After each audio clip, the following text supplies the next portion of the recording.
خوبصورت علاقوں کی طرف سفر بھی خوبصورت ہوتے ہیں اور یہ ہمارے ایک ایسے ہی خوبصورت سفر کی روداد ہے۔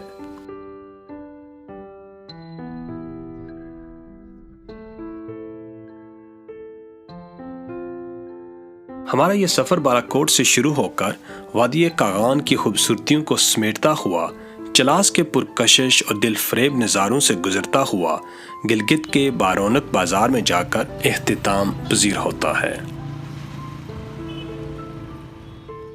گلگت بالتستان کی طرف جاتا ہوا راستہ نہایت ہی دل فریب مناظر سے بھرا پڑا ہے۔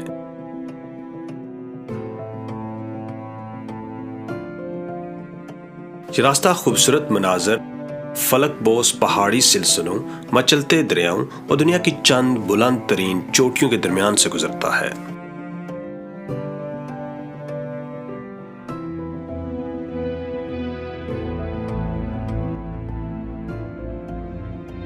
گلگت کی طرف جاتی یہ سڑک کہیں سرسبز و شاداب اور پرفضا وادیوں سے گزرتی ہے تو کہیں سنگلاخ، خشک، بنجر، تپتے علاقوں میں بل کھاتی ہوئی اپنی منزل کی طرف دوڑتی چلی جاتی ہے۔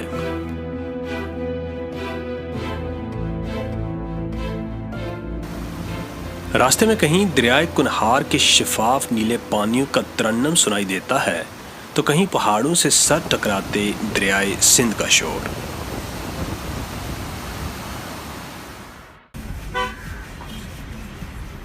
بالاکوٹ کا شہر کراس کرتے ہی کاغان کی خوبصورت وادی نے ہمیں اپنی آغوش میں لے لیا۔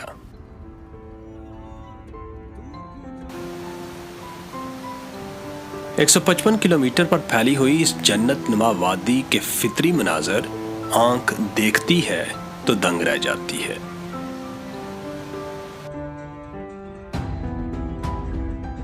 ناران کی طرف جانے والا یہ راستہ گزرنے والوں کو اپنی قدرتی خوبصورتی کے حصار میں جکڑے رکھتا ہے۔ ارد گرد کے حسین جنگلات اور پہاڑ انتہائی دلکش نظارے پیش کرتے ہیں۔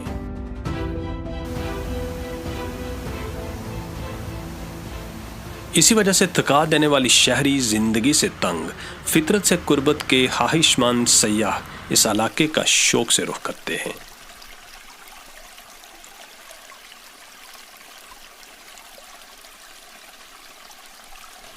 جون جولائی میں جب پاکستان کے دیگر علاقے شدید گرمی کی لپیٹ میں ہوتے ہیں تو خیبر پختونخوا کی اس وادی میں موسم انتہائی خوشگوار ہوتا ہے۔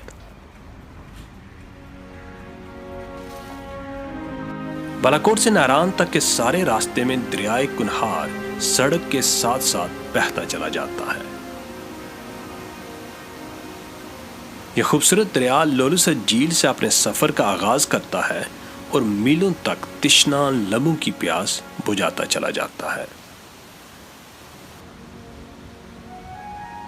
سطح سمندر سے 2145 فٹ کی بلندی پر یہ وادی اپنے دامن میں زندگی کے حسین رنگ اور فطرت کے خوبصورت رنگ لیے ہوئے ہے۔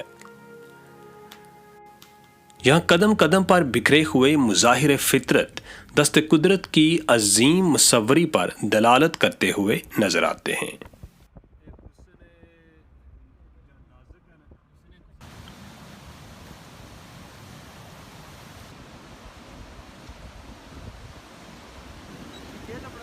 قدرت کے خاموش نظاروں سے نکل کر ہم ناران کے ایک بارونق بازار میں پہنچے۔ پہاڑوں میں گرا ہوا یہ بازار سطح سمندر سے کوئی 2500 میٹر کی بلندی پر سجایا گیا ہے۔ دلکش نظاروں کے ساتھ ساتھ یہ شہر جدید سہولیات سے بھی آراستہ ہے۔ سیاحوں کے قیام و طعام کے لیے اس بازار میں مختلف معیار کے 100 سے زائد ہوٹلز موجود ہیں۔ ناران سیاحوں کی ایک مشہور طلسماتی حسن سے آراستہ منزل ہے۔ یہ نہ صرف مقامی بلکہ بین الاقوامی سطح پر بھی سیاحوں کا ایک خاص مرکز ہے۔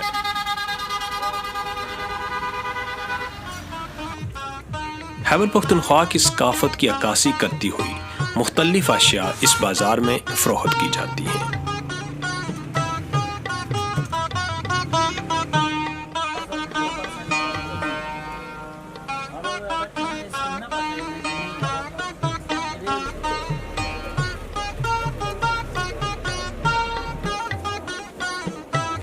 اس بازار کی رونقیں موسم گرما کی محتاج ہیں، جبکہ موسم سرما میں سخت سردی اور برف باری ہر شے کی طرح اس بازار کو بھی منجمد کر دیتی ہے۔ جھیل سیف الملوک اور یہاں کا سب سے اونچا پہاڑ ملکہ پربت ناران سے صرف چند کلومیٹر کے فاصلے پر واقع ہیں، جن تک دشوار گزار راستوں کے باعث ان مخصوص جیپوں کے ذریعے پہنچا جاتا ہے۔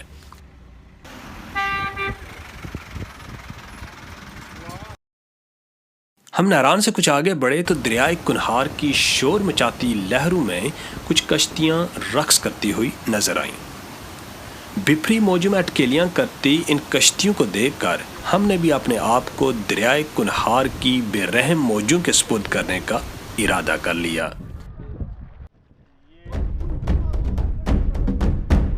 اس آبی کھیل کو رافٹنگ کہا جاتا ہے، جس میں ربڑ کی کشتیوں پر بیٹھ کر تیزی سے بہتے ہوئے دریا میں کشتی رانی کا شوق پورا کیا جاتا ہے۔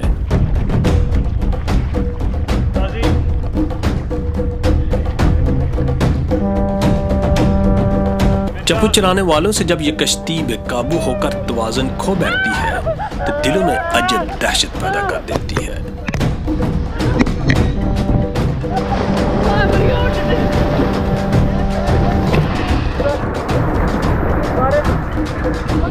لیکن خطروں کو مول لینے والے سیاح اس کو ایڈونچر کہتے ہیں۔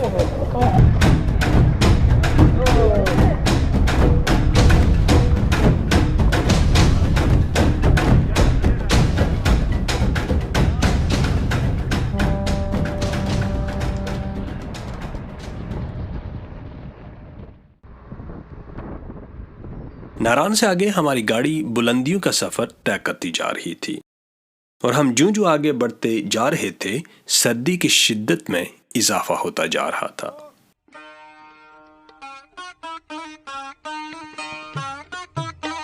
جلکھڈ کی طرف آگے جاتا ہوا یہ راستہ اتنا دلکش ہے کہ اس پر سفر بھی ایک تفریح کی مانند محسوس ہوتا ہے۔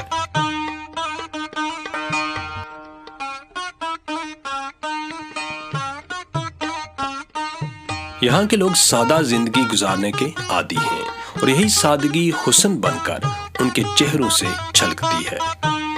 پہاڑوں کی کوکھ میں پلنے والے یہ سادہ لوگ دل کے خوبصورت، ملن نثار، محنتی، جفاکش اور مہمان نواز ہیں۔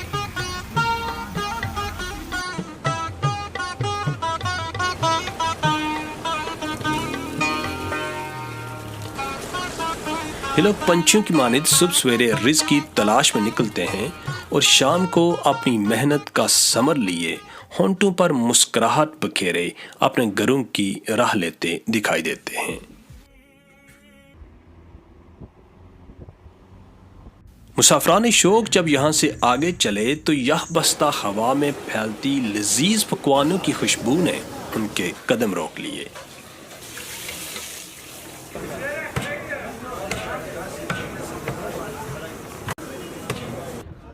خیبر پختونخوا کے اس روایتی ریسٹورنٹ میں لگی چارپائیوں کے دلکش اور تاباں رنگوں نے پرانے وقتوں کی یاد تازہ کر دی۔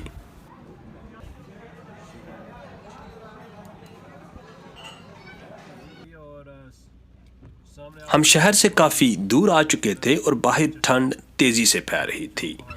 بجائے کسی اچھے ہوٹل کی تلاش میں خاک چھاننے کے ہم نے اس پوسیدہ کمرے پر ہی اکتفا کیا، لیکن سردی بہت زیادہ، انتہائی زیادہ سردی ہے، تو پھر ہم نے یہاں یہ کمرہ شاندار تو نہیں تھا، لیکن باہر پڑتی بے رحم سردی کے آگے ہمارا محسن ثابت ہوا۔ تو یہ بیسک سی جگہ ہے یہاں، لیکن کافی ایڈونچرس ہے۔ جب سردی کی شدت نے زور پکڑا تو ہم نے اس یخ ٹھنڈے موسم کو ہنسی خوشی گزارنے کا نسخہ ڈھونڈ نکالا۔ آگ کے شعلے ہوا میں بلند ہونے لگے اور ساتھ ہی ہم نے باربیکیو شروع کر دی۔ آگ جی تیار ہو گئی ہے اور ہم انجوائے کریں، بہت زیادہ سردی ہے اور اس سردی میں اس آگ کا اپنا ہی مزہ ہے، کیوں قاضی صاحب؟ بالکل۔